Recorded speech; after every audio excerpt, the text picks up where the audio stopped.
Good day, everyone. My name is Nur Najwa, and I will be your moderator for today.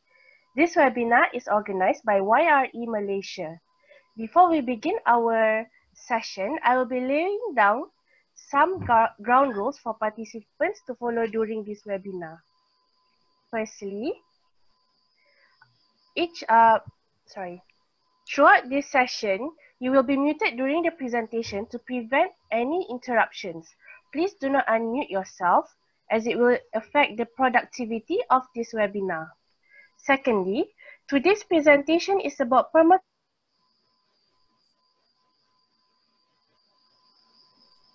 After the presentation for questions. If you think about something that you would like to ask during the presentation, please type the question in the public chat field and we will try to answer at the end. If you would like to acquire a diploma of participation, please write your name and email in a private chat directly to Riza Hanselman. We will send you an email with your diploma after the webinar. Please complete the survey we sent out by email after the webinar. Lastly, for everyone's information, this webinar will be recorded and then uploaded to our website and YouTube channel, YRE International. Now, I will introduce to you our experienced speakers, Mr. Zakwan Zamri, who is a true horticulture expert with the experience of 5 years in the said field. Currently, Mr. Zakwan is the garden manager at Permaculture Garden Datai Resort Langkawi, and his job is to ensure that the garden supports all the resort's sustainable programs. And not to forget, Mr. Remi, the head of sustainability at the Datai Langkawi, who has long been passionate and committed towards the environment. To effect, he had been appointed to lead all sustainability operations within the resort. Indeed, all of us can benefit from the knowledge of these two speakers. Moving on, for everyone's information, this webinar is a partnership between the Datai Langkawi and YRE Malaysia, YRE International, I'm sorry. You can, if you'd like to know more about the Datai Langkawi, you can go to their website and learn more for their initiatives and services. So without further ado, I will pass my mic to you, Mr. Zakwan. Excuse me. Yes. All right. Thank you very much for the short introduction. Allow me to do first the first introduction before Zakwan do the main presentation. So good evening, good afternoon, and good morning, everyone, wherever you are located in the world. I know that there is not only Malaysian guests that we have in here, but also from Europe and from America and all over the place in Europe and around the world. So welcome, and thank you for being here with us. So I'm Remi, Quality Control Manager, and also in charge of all the sustainability initiatives at the Datai. If you have followed the webinar 2 weeks ago, we've been talking on zero waste management program that we have implemented at the Datai. So as you may know, let me reframe a little bit of who we are and where we stand. We at the Datai are located in a 10 million acre rainforest, where we have decided to embark in a strong program on sustainability initiative 2 years ago during the renovation of the resort. So we have decided to implement a zero waste management program, which have been discussing deeply 2 weeks ago, where we are recycling, upcycling, coming up with so many initiatives, try to reduce our consumption of waste and trying not to send anything to the landfill. So we have come up with some target of being a zero waste to the landfill hotel by 1st of December 2020. So that's it to give you the big picture of who we are and where we stand. Without further ado, I'm going to leave the floor to Zakwan. Zakwan is our garden manager, which is pretty much focusing on all the permaculture initiatives that we have at the Datai, which is another big, very important feature of the Datai, which is pretty much focusing on zero food waste management, food production zone, rainwater management system, and Zakwan will come up with more details as well. Thank you very much again for being here, and please enjoy the webinar. Thank you. Okay, thank you, Mr. Remi. Yeah, thank you, Mr. Remi, and good evening, everyone. Okay, so I will explain first about the permaculture. Okay, next. Okay, next. Okay, the permaculture garden. Sorry, Najwa. Next. Okay, permaculture actually is a combination between the permanent and agriculture. Okay, when we say about that, it means that this is kind of development of agricultural ecosystem that we are intended to be sustainable and self-sufficient. When we say about the sustainable and self-sufficient, it means that we are not get any fertilizer, any pesticides from the outside. We are just using our own compost by processing our food waste, and also using our organic pesticide that we have prepared by ourselves. And also this permaculture is a harmonious integration of all life kingdom into agriculturally productive ecosystem. This means that we are work together with the nature. We try to work together with nature in order for us to ensure that our gardens grow very well. And it's also reflecting pattern in nature that seeks to build interconnection for energy efficiency and abundance of yield. Okay, when we talk about the permaculture, actually we are trying to imitate how the forest grow plant. Okay, we can see that in the forest they have different kind of a plant that grow together, and without any giving of the fertilizer, without any giving of a pesticide, they grow very well. How they can grow? This is the concept that we try to imitate from them to ensure that our farm or garden grow well. Okay, and at the same time also, we also by doing this thing, we can ensure that the energy, our water, our electricity, our fertilizer that we give to the plant, we manage that efficiently. Okay, and at the same time also, of course, we are targeting to get abundance of yield. Okay, next, Najwa. Okay, the permaculture actually, when we are start to creating this kind of garden, okay, we have to understand the element and what they do.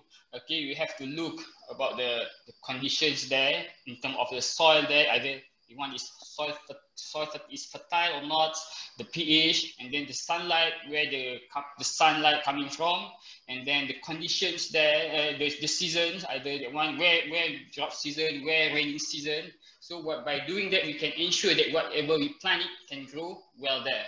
And also we have to cherish the ecosystem services that nature provided. It means that we are trying to use back what the ecosystem provided to us in order to ensure that our farm grow well. So the best way is that we have to keep it organic and natural, and try to not harm others living things surrounds of our gardens area. And the third one is mutuality with nature. Okay, as I mentioned before this, we try to imitate the forest, how they grow. Okay, so we are mimic the patterns and the relationship in nature, work with nature. Okay, next. Okay, in our garden, okay, we are separate our garden into several zones. Okay, firstly is a guest arrival zone. You can see that the small house there we call as the kampung house. In Malay, kampung means village, so village house. Yeah, this kind of the house actually inspired by the Malay traditional house, which usually the roof made from the front. They have a lot of window and they build up from the natural wood.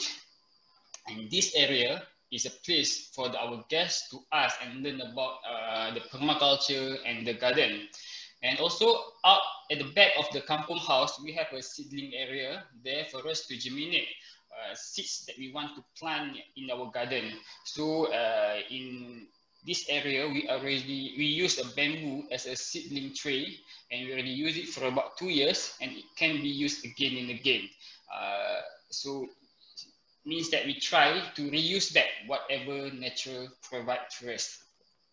And the third one is the outdoor classroom. Okay, not sometimes, for every week we have the activity for our guests.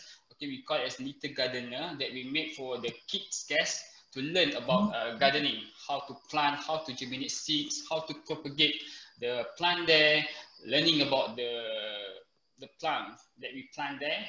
Okay, and okay, next. And second zone is our wastewater management.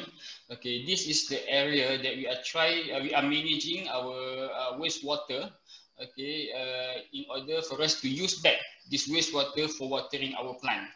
Okay, in order to ensure that this water is safe to be watered in our garden. Okay, we will the wastewater will be treated in the sewage treatment plant. And from the sewage treatment plant, it will go to the wetland, constructive wetland. We have a 2 chamber there to filter more this wastewater. This treated wastewater is supposed to be discharged to the sea. It's safe to be discharged to the sea. However, we are collected this water to water our plant in garden. Okay, and there we have the 2 chamber. For the first chamber, we are use a water hyacinth to absorb some of the nutrient, heavy metal, or any pollutant substance that still remain in the wastewater. Okay, and for your information, water hyacinth is very good in absorbing the pollutant substance. However, we have to be careful. It's because of the aquatic, aquatic plant is very invasive.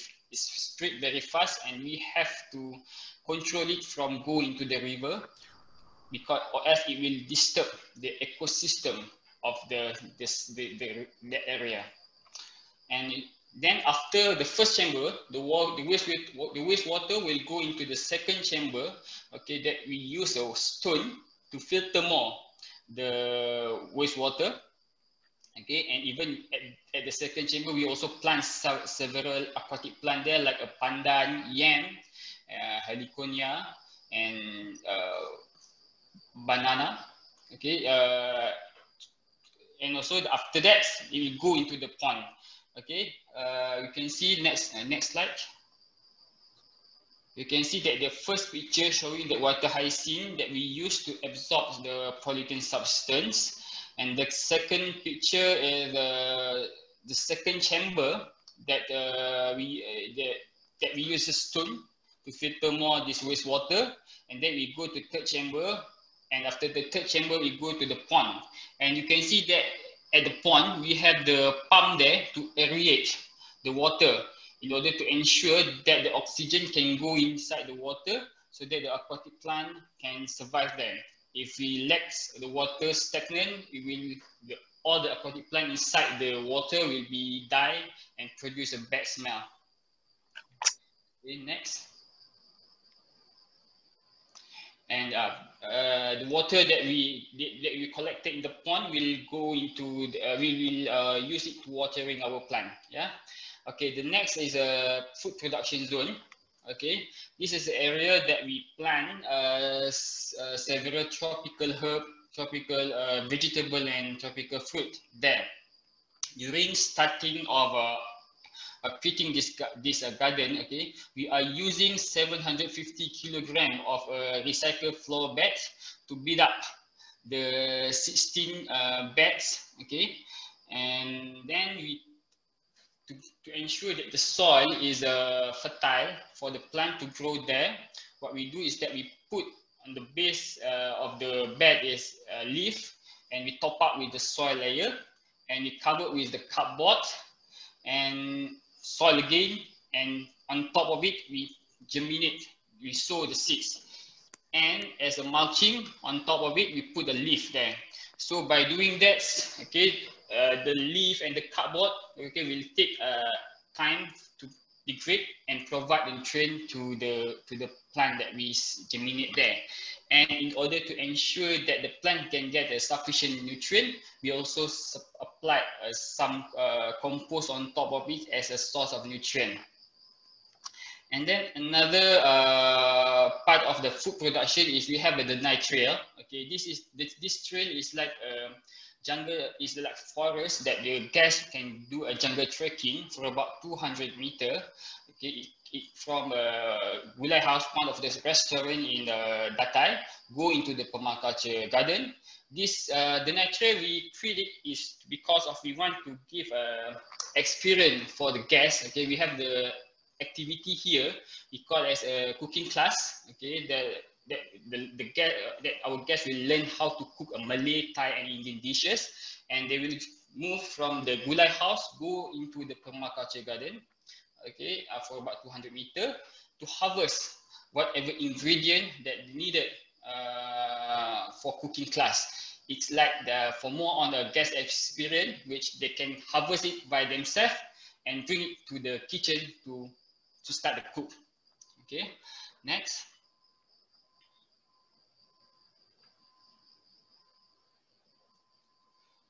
And okay, the most important thing about the permaculture is that we are planting different kind of plant species at the same space. Okay, it's similar like a forest. We can see that not a monoculture. In the forest, they have a different kind of a plant that is growing at the jungle, same space. Okay, by doing that, okay, we call it as a polyculture. We are reducing the risk for the plant to be infected by a pest, and it is at the same time also in terms of nutrient absorption.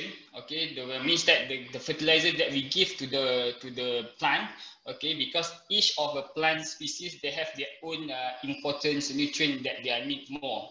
Okay, so when we are giving the fertilizer to the bed, if we have a different kind of a plant species, all the nutrient that we give to the soil will not be wasted. Okay, it will be absorbed by the plant that we planted in the garden.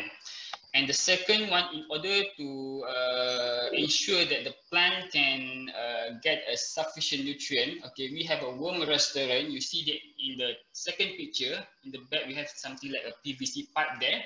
This is called as a worm restaurant, which we put the food waste inside there. This food waste, okay, so the worm or the microbe or the insect that can contribute towards the breakdown all the organic matter will go into the restaurant to release, okay, the nutrient to the soil there. Okay, you see that the picture, the condition inside of the worm restaurant. See that? Yeah. Okay, next. And when we talk about the permaculture, okay, we want them to be sustained for a long period of time. So it's very important for us to have also plant that can grow for a long period of time. So that's why in terms of selection of the plant, we have to ensure that the type of plant that we plant in our garden can grow, can live for a long time. So the most easiest way is using a native plant, because it's already grow well in that kind of an area. And also the perennial plant means that the plant that can grow more than 3-4 years. Okay, and of course during the growing of the perennial plant, we also can plant annual plant as a companion plant. Usually we plant the leafy vegetable like green amaranth, water lettuce, and sometimes also the lettuce. Yeah. And also for the fertilizer, okay, we having 3 types of fertilizer that we use to provide nutrients for our plant. First is a hot compost. Hot compost is made from our food waste that we are processing together with a wood chip to produce a hot compost. A vermicompost is the type of fertilizer that we use the worm to break down the food waste to produce a vermicompost. And the worm juice usually we will spray it to the plant as a foliar fertilizer, and we also spray it to the soil to enrich the microbe into the soil. Okay, next. Okay, when we talk about the organic farming, okay, the most challenging, okay, for doing organic farming is how we manage the pests. Okay, because we are not allowed to use a chemical pesticide to kill them. And what we do here is that we are using worm juice. Okay, for your information, worm juice also is functioning as an organic pesticide, which when we apply to the plant, to the leaf, to the fruits, it will make the fruit or the leaf produce some thick layer out of the fruit or leaf, which make the pest hard to penetrate the skin of the leaf or skin of the fruits. so safe to use this bone juice used as organic pesticide. Second one is neem oil, okay, because neem oil have a bitter taste, which make the leaf or the fruit that we spray with the neem oil will taste bitter, a bit bitter. And also, we also plant several kind of insect repellent plant, like citronella, chive, garlic, onions, and dill. Okay, so next. Okay, besides that, we also have a living green fence, okay, which we are use passion fruit and other creeper like loofah surrounding the garden, climbing up the fence and creating a living green fence. Second one is a monkey food forest, because here we having a lot of monkey, a lot of dusky monkey, also makat at the forest. Okay, so they will tend to come into the garden. So in order to share our yield with them, we treat the monkey food forest for them to provide a fruit for them to eat. Okay, and so that they're not coming into our garden. And the third one is citrus forest, which we plant a different kind of citrus tree there, such as kaffir lime, lemon, calamansi, and the key lime. And the fourth one is a banana crop cycle, which is a raised donut shaped structure that made of soil, which is a center. We put some mulch and also the water, and we plant the crop at the raised part, and the plant that we plant can absorbing water from the center gradually. Okay, next. Okay, you can see this is our monkey forest. This is functioning to provide food for monkey in the forest. And another way for us to enrich the soil with nitrogen, okay, we plant a legume crop at several places in our garden. Okay, we use a peanut pintoy, and the picture on the bottom, the second picture is peacock flower and powder puff. Okay, and for information, nitrogen is the most important nutrient for the plant. So by having this legume crop, we are enrich the soil with nitrogen, which is very important for the plant. Next. Okay, this picture showing that our guests who are joining the permaculture walk activity, okay, they look for our plant here. They really love interest with our tropical herb like a ginger, turmeric, curry leaf. Yeah, so usually this walk we will allow them to touch the yield and smell the yield freshly from the garden. Next. Okay. Okay. Since we are in the jungle, okay, we are having problem with several wildlife animal, okay, such as a dusky monkey, macaque, a monitor lizard, wild boar, and squirrel. Okay, so we try several methods. Okay, even some of them is not really effective, but we try to protect our garden from them. Okay, since of course we are sharing our yield with them, but we also have the yield for us to supply to our kitchen. So what we do is that we spray the neem oil for the targeting plant to give a bitter taste on the surface of fruit and skin. Second one, we build up a structure using BRC to protect a specific plant, okay, that monkey love it, especially like a cherry tomato, chili, and some other plant.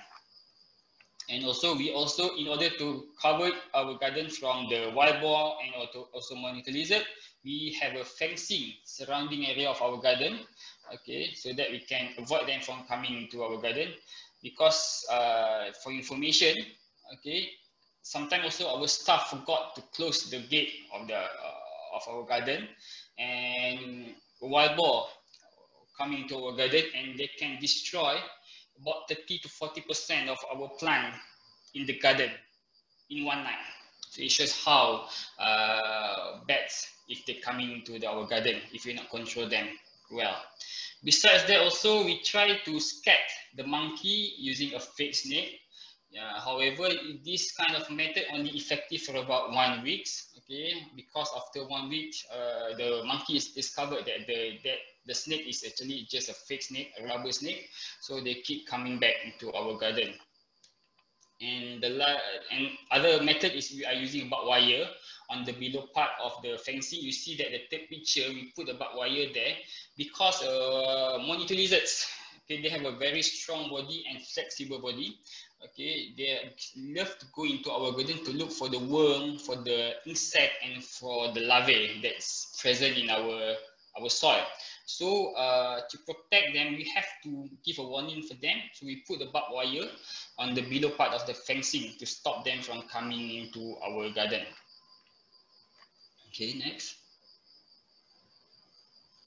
Okay, another zone that we have here is the stingless bee hive.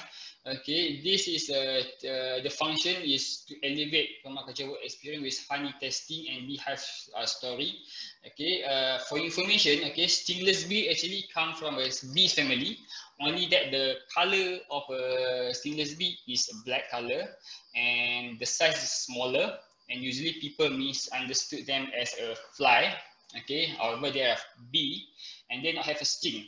So when we are harvesting the honey from this hive, okay, they still can attack us, only that they not have sting. Okay, and the taste of the honey actually is totally different compared with the normal honey. Okay, it's because it tastes more sour, sweet and sour. Okay, and we are harvesting, we can harvesting 3 products from this stingless beehive. There are, first is honey, which we sell it to our guests. Even we have a sample for our guests to taste it. And second one is the propolis, okay, that we get it from the wax that stingless bee used to build up the cup for them to fill in the honey. This propolis is rich with a nutrient, okay, which we can use, we can melt it to form a soap. Okay, and the third one is the pollen. Okay, however, until now we not still harvest yet the pollen. It takes longer time for the pollen to ready to be harvested. Okay, and we are working with a local community in Langkawi to establish this project. Means that this local community supply this hive to our garden. Okay, and this stingless bee actually is very important, okay, for our ecosystem, especially in our garden here, in order to ensure that they can pollinate our flower in our garden to form a fruit there. Okay, and we estimate that in 6 weeks, each of 6 weeks, we can get about 1 liter of honey for each hive, which we can provide to the guests at the breakfast and the lab. Okay, and in order to ensure that the bee can get sufficient nectar, we are also growing some of bee-friendly plant. Okay, there are a cosmos, or in Malay they call it as ulang raja, also a melastoma, starfruit, and also powder puff. This is all flower is producing nectar for the bee to harvest. Next. Okay. Mr. Remi, want to explain this or me? Can you guys hear me? Yeah. Yeah. Thank you, Zakwan, for all those beautiful slides. Yeah. In terms of production of compost, I think that this slide is very important to show everyone how labor intensive is this composting work. I mean, with definitely more people here at the Datai, we could achieve more and more compost. But just to show you how extensive and labor intensive is this job, we are talking about nearly 2,000 kilo of compost, which is done a month. So when you look at a yearly basis, and then you nearly talk about 20,000 kilo, 20 ton of compost which is produced. which is extremely difficult to achieve with only 2 or 3 people at the garden. This slide is also to show you how important is to produce our own compost. When you talk about 1 kilo of compost, then you're talking, I mean, good quality of compost, you're talking about 6.5 ringgit, which is roughly 1.7 euro a kilo of very good quality compost. And it's always very, very important to be somehow to try to be financially sustainable when you have a sustainability initiatives, trying to not spend any money in your permaculture initiatives. So, and also not buying any chemical fertilizer. So when you look at the month of July, where we had a problem with our food compactor, because all the food which is received at the garden is macerated into a food compactor where we reduce by 80% in weight and 50% in volume. Then all the food waste which is macerated, where the smell and the water is removed, is sent into a brick system, brick concept to the garden. Then we are doing our own compost, as Zakwan mentioned, and yeah, so definitely you could make a lot of saving when you are producing your own compost. In July, when we have achieved 860 kilo of compost done, then we have made a saving of 5,762 ringgit, which is nearly 1,300 euro. And in 6 months' time, we have made roughly 35,000 ringgit of saving, which is nearly 7,000 euro, which is tremendous. And since we have this garden initiative, we have saved more than 100,000 ringgit. So it's always important to try to reduce your cost, to make your own compost, and trying to be financially sustainable when you have this kind of initiatives. Yeah, that's it. Thank you.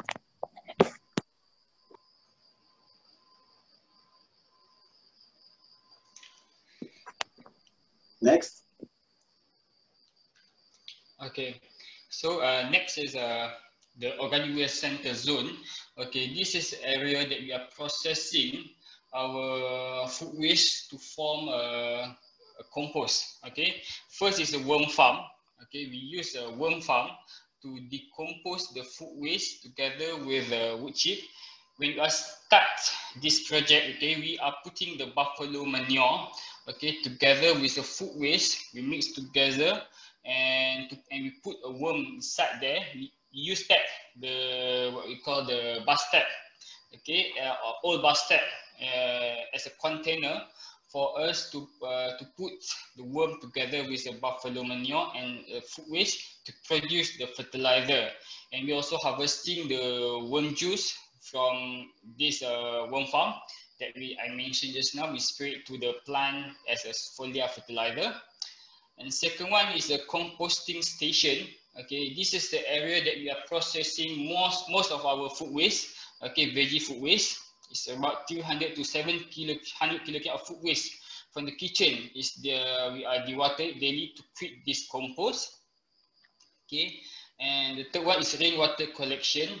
Okay, we have the rainwater harvesting system that we use the water to watering back our compost. Is because of when we are making a compost, we have to ensure that the moisture, we have to keep the moisture, so that the process of a composting can be happen well. And the fourth one is the incinerator. This is the machine that we use to process, to burn all the waste that link to the hygiene, such as cigarette, shrink, diapers, mask.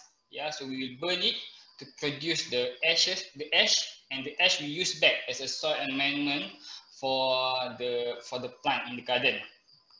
And we also use the limestone and also the charcoal as a filter to filter the gas that produced during the burning process. Next. Okay, you see that this is our incinerator. Okay, this is the functioning to dispose the hazardous waste. Okay, as I mentioned before this, yeah, like a pets, diapers, and cigarette. And you also have a wood chipper in the organic waste center. It's functioning to shred the natural wood that sending by a landscape team of Datai. And the wood chip, we use that as a source of carbon that we mix together with the food waste with a specific ratio, 7:3, 7 wood chip and 3 food waste. We mix together like a pile, we form like a pile, and we watering using the rainwater, okay, to keep the moisture, to give the moisture for the mixture. And we turn it for the first 4 days, and after that every 2 days. Okay, the reason why we turn it is because of we want to aerate it, because when the composting happen, it will produce heat. Even it can reach about 70 degrees Celsius. The process of a composting, you produce that temperature of heat. So if we are not aerated, the heat will kill the microbe or any insect that contribute toward the process of composting to be happen. So our compost will be ready to be harvested for about 21 days. Okay, next. And the last part, as I mentioned before, this is a worm farm. Okay, you see that we use back the old hotel bathtub as a container for vermicompost, and we use food waste, okay, as a source of nitrogen, and cardboard dry leaf as a source of carbon.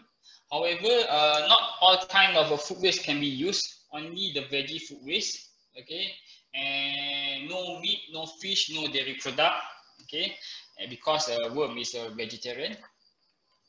And we also have to be careful, don't put a citrus waste into the vermicompost for worm to make a compost, or else it take a very long time for the compost to be ready to be harvested. And the most important thing for making a vermicompost is that we have to keep the compost keep moisture, okay, so that we will watering the vermicompost every week, and the excessive water we will collect it. We collected it, and we call it as a worm juice. The worm juice, we make a dilution, spray back to the plant and to the soil to enrich the microbe and also the nutrient in the soil and as for the plant itself. Okay, next. Not ready. Okay, so that's all for this presentation. Yes. So thank you very much. Okay, thank you so much to the both of you for the well explained and very thorough information. So now we will move on. Please write in the chat box publicly.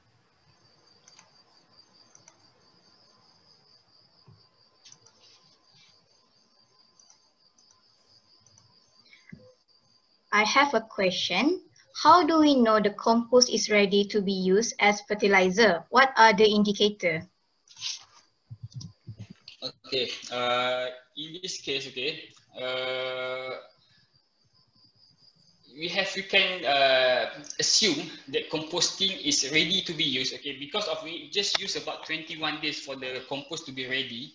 Okay, actually it's not really the compost is not fully decomposed, but we can say that the composting activity is start to be slow when we test the inside of the compost that there are no heat being produced.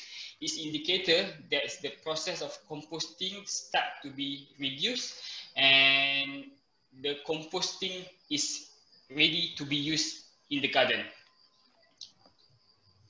Yeah. Okay. And one more thing is that you can see that the structure or the condition of the mixture start to be like a soil form. It's indicated that the compost is ready to be used. Yes. Okay, the next question is, how is the worm juice obtained? Okay, you can see that we use old bathtub as a container for our vermicompost. Okay, so on the below part of the old bastard, okay, we have a pipe there, okay, to collect all the excessive water that we watering the vermicompost, and that's water we call it as a worm juice. That's the one that we use it back to the garden. But we have to make the dilution. Usually we make about with the ratio 1:10. So 1 worm juice and also 10 of water that we mix together.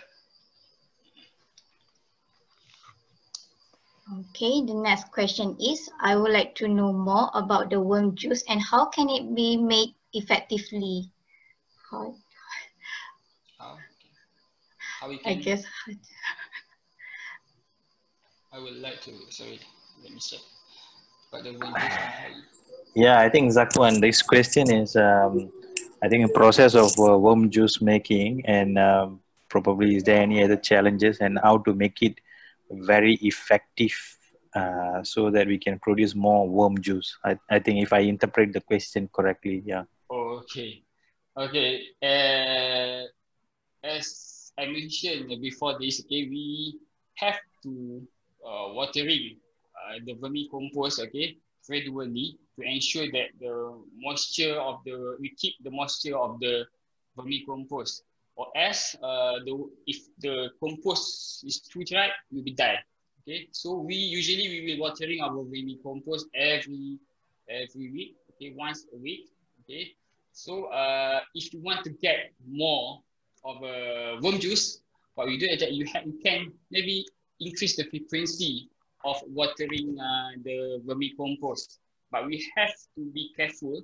It's because of if the water is not being flow out from the vermicompost well, okay, it will make the vermicompost is too soggy. Okay, the mixture of the food waste and also which is too soggy will make the oxygen inside of that will be less, will cause dying for the worm. So we have to be careful. We have to ensure that whatever we are doing, the excessive worm juice will be going out. So so that inside of the vermicompost, we can just provide adequate or moisture for the worm to survive there. Yeah.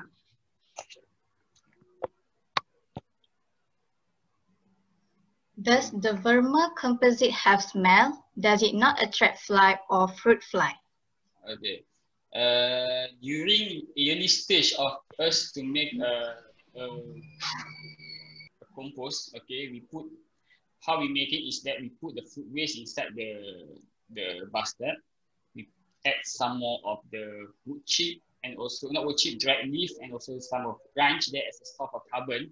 Okay, we have to cover the food waste with that, and also some with the carbon, and also some of the compost. Okay, if we just let the food waste to be exposed, of course it will produce a smell. But once we cover it, no smell being produced. And when the composting is ready to be harvested, no also smell, bad smell is produced. Just a smell like what? Smell like a soil, smell like a natural soil. Yeah, soil smell. So to avoid the vermicompost from means that the food waste from attract the fly or fruit fly, we have to cover it with the carbon or the compost itself.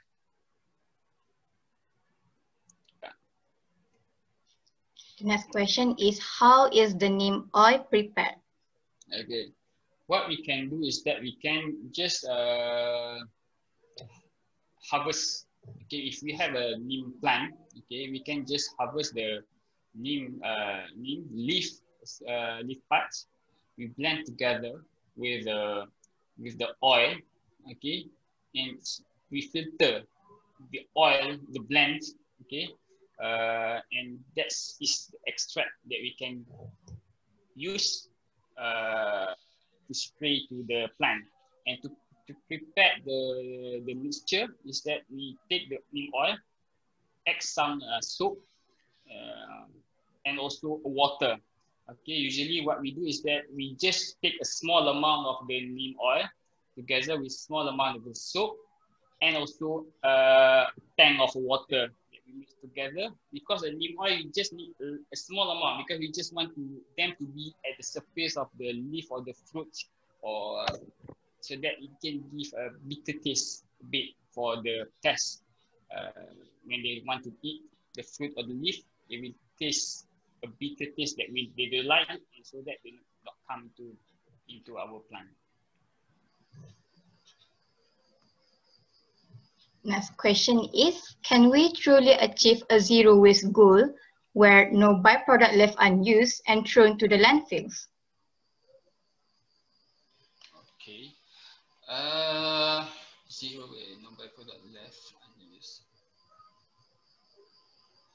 Okay, for me, if we have a proper method for us to process our food waste, should be okay. Yes, it's possible. Okay. However,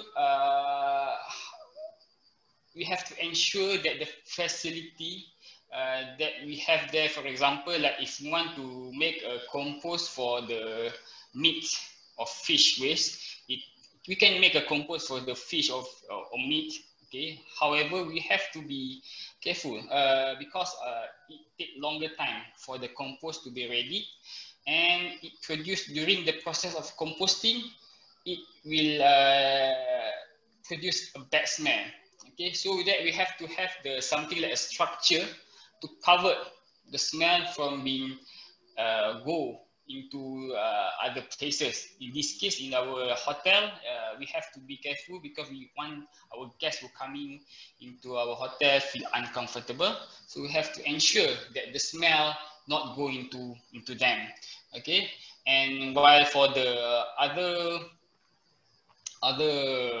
food waste like a bone, okay, that we cannot make a compost, what we can do is that we can buy a bone crush machine. We can crush the bone and apply back the bone to the soil as a nutrient for the calcium, because bone or eggshell is rich with the calcium, which also is an important nutrient for the plant. So we can use back as a source of a nutrient for the plant. Okay. So what we have to consider when we want to try to achieve a zero waste goal is that we have to have the proper facility that can support us from process all of our waste. Yeah. Remi, you want to add something? Yes. Sorry, I had me. Hello. Yeah. So. Yeah, I had a problem with my phone. I cannot really understand the question. Three, can you pop in? Sorry. All right. Okay. So what is the question is, if by doing this permaculture garden thing, because everything is being used, even the byproducts or even whatever the leftover is being used, being recycled or recomposed and everything. So by doing this, can we achieve a zero waste goal? So yes, that yes. I mean a zero food waste goal with a permaculture garden. Yes, definitely. I mean, in a bigger picture, achieving a zero waste to the landfill, dry and food waste included. Yes, and that's exactly what we try to do at the Datai and trying to achieve by the end of the year. A zero food waste goal is definitely possible without using any incinerator. When as Zakwan mentioned, when you got the right facilities and the right machine, definitely I would say that perhaps the best machine that we had purchased was the food compactor, because when you are looking at 1,500 kilo of waste, included 700 kilo, 800 kilo of food waste on a daily basis, with 2 or 3 or 4, even 5, 6, 7 manpower, you can't achieve such amount of food waste processing composting, by worm farms or worm restaurant. So having a food compactor has really helped us. When you look at reducing by 80% in weight and 50% in volume, then you could consider being a zero food waste management, zero food waste to the landfill. And yeah, we had some difficulties in processing and macerating the bones, which is a tough one. So we were looking at working with a dog association to help us to counter this issue. We also had some difficulties in processing the food, the fish head, fish bones, and all this kind of type of waste that really is a pain. And yeah, we are looking at purchasing another bigger food compactor which can process all the food. Then all the raw leftover food will be buried, and all the other type of food, including the bones, will be macerated, breakdown into a couple of pieces, and being processed to the compost. So yes, zero food waste management is possible.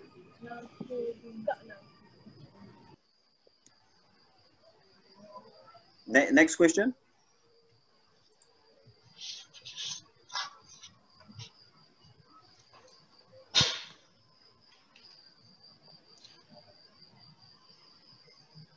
Next question is, for the safety of the garden perimeter, have the Datai ever experienced on the usage of predator like a tiger's urine to mark the area instead of using barbed wire that could potentially harm the wild? Okay. Okay, we have tried to use what we call the organic urine tiger. Okay, I'm not sure is it the real one or not. I think it's no. Okay, but it's not effective. Okay, even we can see that when we put it in our garden, okay, the monkey, okay, will go into that. How we prepare is that we soak the cotton together with a urine, tiger urine, and put in the bottle. We puncture the hole for the bottle. Okay, we can see that the monkey go into that bottle and play the bottle. They're having the tiger urines. I think it's possibly because of in the Langkawi we not have any tiger, so they don't know what the smell of the tiger urine. That's why they're not afraid it. So when we use a barbed wire, yes, it can potentially injure the mountain lizard, but it's something that we try to warn them. Okay, we not kill them. Okay, we try to warn them from coming into our garden. Okay, this is the best way that we can possibly think for now in order to protect our garden from the monitor lizard.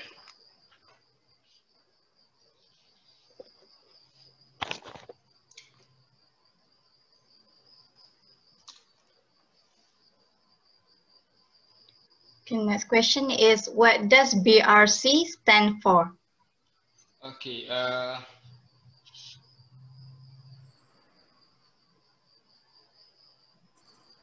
okay, this BRC is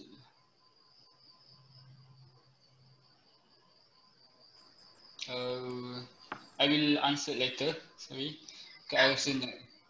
Yeah, okay. that's fine. That's fine. Okay, now proceed to next question, please. Yeah.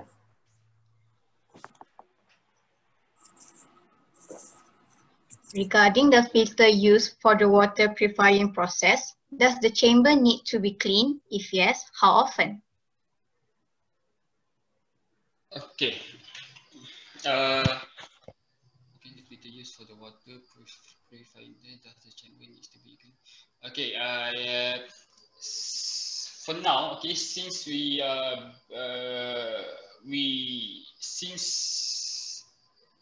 since the MCO, okay, the what we call the water hyacinths that grow in the first chamber grow very well, okay, and the capability for them to control the to absorb the polluting substance is also very well.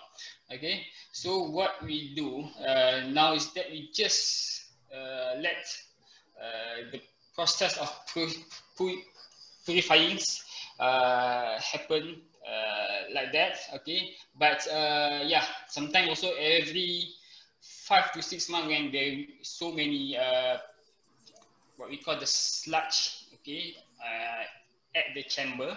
Okay, what we do is that we will release, okay, some of the, we have a pipe there on the below part of the chamber to release the wastewater, okay, the treated wastewater, go into the drain area.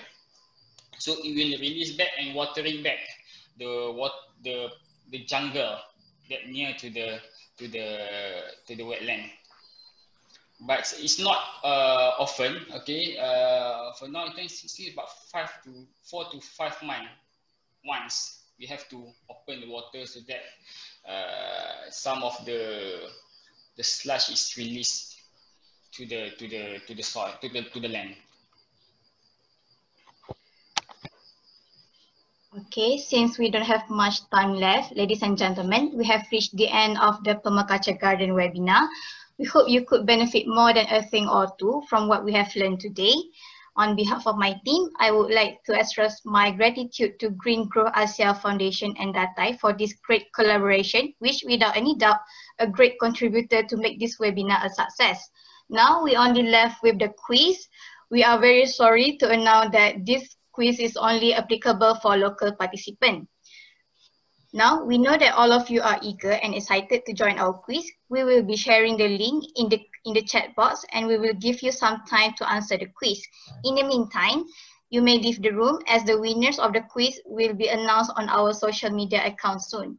Thank you again. Hope to see you in another time.